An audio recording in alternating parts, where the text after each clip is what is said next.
Guys, क्या आप जानते हैं नागपुर में 130 जी हाँ गाइस 130 किलोमीटर तक मेट्रो के जाल को बिछाने का प्लानिंग किया जा रहा है। नागपुर में कितना किलोमीटर का मेट्रो ऑपरेशनल है ये तो आपको पता है, लेकिन कितना अंडर कंस्ट्रक्शन है, कितने पर काम शुरू होने वाला है और कितना प्रस्तावित है, इन पर बात करेंगे। आखिर नागपुर में कैसे 130 किलोमीटर का रूट पूरा होगा, 130 किलोमीटर पूरा हो जाने के बाद किस तरह से नागपुर टियर 2 शहरों के लिस्ट में इतने मेट्रो के मामले में नंबर 1 पर आ जाएगा। आइए बात करते हैं डिटेल में नागपुर मेट्रो और इसके विस्तार के बारे में।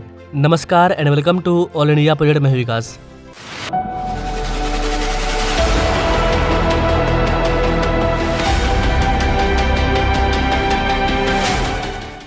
नागपुर मेट्रो के 130 किलोमीटर के बारे में जानने से पहले आपको नागपुर मेट्रो के एकदम लेटेस्ट अपडेट के बारे में बता देते हैं। महाराष्ट्र मेट्रो रेल निगम लिमिटेड अर्थात महा मेट्रो, ये आज जब मैं इस वीडियो को रिकॉर्ड कर रहा हूँ बुधवार को नागपुर मेट्रो परियोजना की 12वीं स्थापना दिवस मना रहे हैं।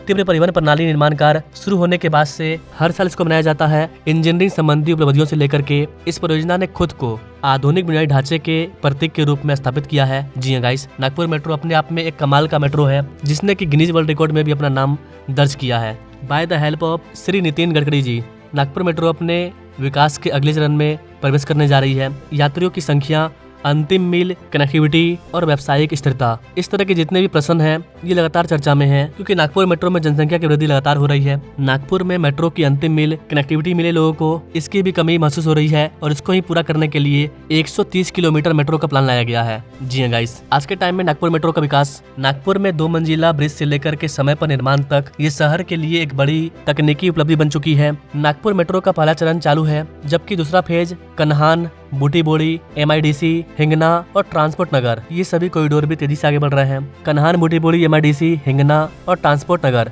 इन जगहों के मेट्रो के काम में जो पिलर का वर्क है वो करीब 50% पूरा हो चुका है। आगे चलकर महा मेट्रो एक और महत्वाकांक्षी नागपुर मेट्रो फेज 3 को शुरू करने जा रही है और भी ज्यादा खास होने वाला है, क्योंकि इसमें टोटल 55 किलोमीटर का नया कॉरिडोर होगा। ये प्रस्तावित है, कुछ ऑपरेशनल है और कुछ पर काम चल रहा है, कुछ पर काम शुरू होने वाला है। ओवरऑल नागपुर मेट्रो की टोटल लंबाई 129 करीब 130 किलोमीटर होने वाली है और इस प्रकार नागपुर भारत के द्वितीय श्रेणी के शहरों में सबसे लंबे मेट्रो में से एक बन जाएगा। प्रस्तावित विस्तार में कोराडी और न्यू नागपुर की ओर जाने वाला जो इनर रिंग रोड है ये वाला कॉरिडोर भी शामिल है। इसके अलावा गाइस, नागपुर मेट्रो के फेज 3 में नागपुर में पहली बार, जी हाँ गाइस पहली बार, अंडरग्राउंड मेट्रो आपको देखने को मिलेगा। अब तक नागपुर में अंडरग्राउंड मेट्रो देखने को नहीं मिला था। मुंबई का पहला अंडरग्राउंड मेट्रो एक्वालाइन 3 है, मुंबई मेट्रो 3, और नागपुर मेट्रो के फेज 3 में ही आपको अंडरग्राउंड मेट्रो देखने को मिलेगा, जो शहर के लिए तकनीकी रूप से पहली उपलब्धि होगा कि अब नागपुर वासी भी सुरंग के अंदर सफर करेंगे। ये नागपुर को एक और अलग पहचान देगा। नागपुर मेट्रो के नेटवर्क विस्तार के साथ साथ यात्रियों की संख्या एक प्रमुख चिंता का विषय है, क्योंकि 2013 में तैयार की गई जो प्रथम चरण है उसके DPR में 2026 तक प्रतिदिन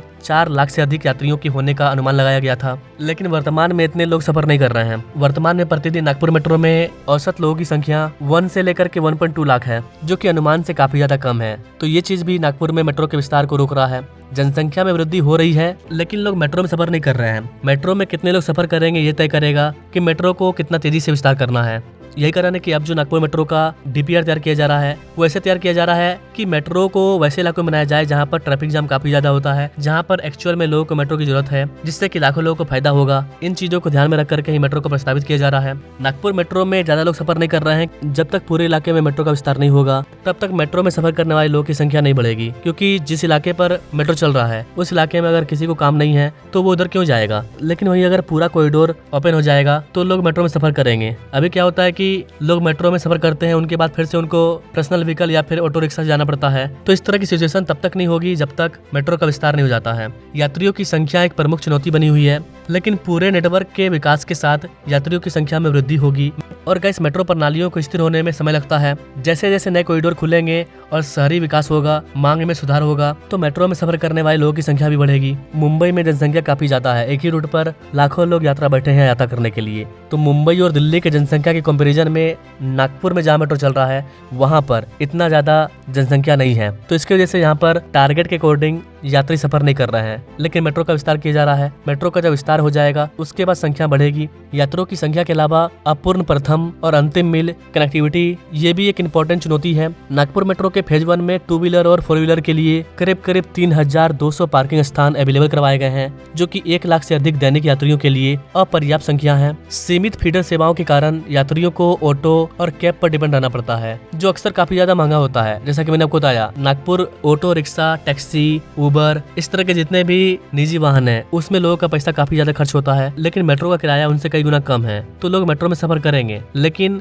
चूंकि मेट्रो अंतिम मील कनेक्टिविटी प्रदान नहीं कर रहा है, लोगों को मेट्रो से सफर करने के बाद भी ऑटो रिक्शा लेना पड़ रहा है। इसलिए लोग परेशान न होने की वजह से, समय बचाने की वजह से मेट्रो से न जाकर के डायरेक्ट ऑटो रिक्शा या फिर पर्सनल व्हीकल का यूज कर रहे हैं। लेकिन जैसे ही नागपुर मेट्रो का विस्तार होगा, लोगों को अंतिम मील कनेक्टिविटी मिलेगी, तो नागपुर मेट्रो में सफर करने वाले लोगों की संख्या में भी काफी ज्यादा वृद्धि होगा। वर्तमान में नागपुर में अपर्याप्त पैदल यात्री या फिर साइकिल चालक, इस तरह का जो बुनियादी ढांचा है वो भी निर्बाध बहुआयामी एकीकरण में बाधा डालता है, जिससे कि समग्र सुविधा और पहुंच प्रभावित होती है। नागपुर में बस सेवा को मजबूत किया जाएगा। चूंकि बस किसी भी शहर के लिए सार्वजनिक परिवहन की रीढ़ है, तो पहले हमें और आखिरी मील तक मजबूत कनेक्टिविटी को तैयार करना होगा। राष्ट्रीय परिवहन आयोग की मदद से नागपुर की जो बस प्रणाली है वो लगातार ग्रो कर रही है और पर्याप्त सार्वजनिक बुनियादी ढांचा को तैयार कर रही है। महामेट्रो की योजना फीडर कनेक्टिविटी को बढ़ावा देना है और इसके लिए करीब 300 बसों को शुरू किया जाएगा एक्स्ट्रा में, जिनमें से पहला बैच इस साल के अंत तक आ जाएगा। तो स्टेशन से 500 मीटर के दायरे में रहने वाले निवासी मेट्रो का उपयोग करेंगे बाय द हेल्प ऑफ बस। बस के माध्यम से वो आसानी से मेट्रो पर आ पाएंगे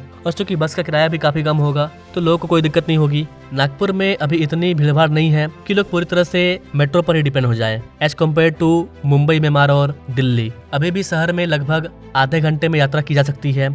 शहर के विकास के साथ साथ यात्रियों की संख्या भी बढ़ेगी। वाणिज्यिक उपयोग भी जांच के दायरे में है। तो नागपुर मेट्रो में यात्रियों की संख्या को बढ़ाने पर भी ध्यान को फोकस किया गया है। जैसे जैसे यात्रियों की संख्या बढ़ेगी, वाणिज्यिक उपयोग में स्वाभाविक रूप से वृद्धि होगी, ऐसा महामेट्रो का विश्वास है। आज नागपुर मेट्रो अपने 12वें वर्ष में प्रवेश कर रहा है और शहर भर में इसके बुनियादी ढांचे का विस्तार बहुत ही क्लियर दिखाई दे रहा है। हालांकि विस्तार को यात्रियों की संख्या में निरंतर वृद्धि और शहरी परिवहन में निर्बाध एकीकरण में परिवर्तित करना आने वाले टाइम में यही निर्धारित करेगा कि क्या नागपुर मेट्रो प्रणाली नागपुर परिवहन की रीढ़ की बोन बन पाएगी। जिस तरह से मुंबई की लाइफलाइन मुंबई लोकल है, क्या मुंबई मेट्रो वो जगह ले पाएगा? आज के टाइम में दिल्ली के अंदर दिल्ली की लाइफलाइन दिल्ली मेट्रो है। तो नागपुर मेट्रो अधिकारी, महामेट्रो के अधिकारी नागपुर मेट्रो के विस्तार पर तेजी से काम कर रहे हैं। नागपुर मेट्रो का जो फेज 3 होगा गाइस, वो न्यू नागपुर तक जाएगा। इतना ही नहीं गाइस, नागपुर मेट्रो का फेज 3 न्यू नागपुर से भी आगे जाएगा। नागपुर मेट्रो फेज 3 का विस्तार कैसे हो रहा है, इस पर अभी हाल ही मैंने ये वाला वीडियो डाला है, आप चाहे तो इस पर क्लिक करके देख सकते हैं।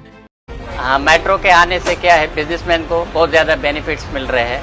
जैसे लोगों की मार्केट में एंट्री पहले से ज़्यादा हो रही है, क्योंकि उसमें टाइम बच रहा है, तो लोग ज़्यादा मार्केट में आ रहे हैं और ख़रीदी कर रहे हैं और बिजनेस को ग्रोथ मिल रहा है। महा मेट्रो आने से मुझे इतना प्रॉफिट हो गया है, मुझे और मेरे स्टाफ को, even all the wholesalers of medicine market. यहाँ पे एक तो फ्लो बढ़ गया है, दूसरा कन्वीनियंट हो गया है कस्टमर्स को, रिटेलर्स को, कि हम होलसेल मार्केट जाके हम लोग खुद परचेस करें।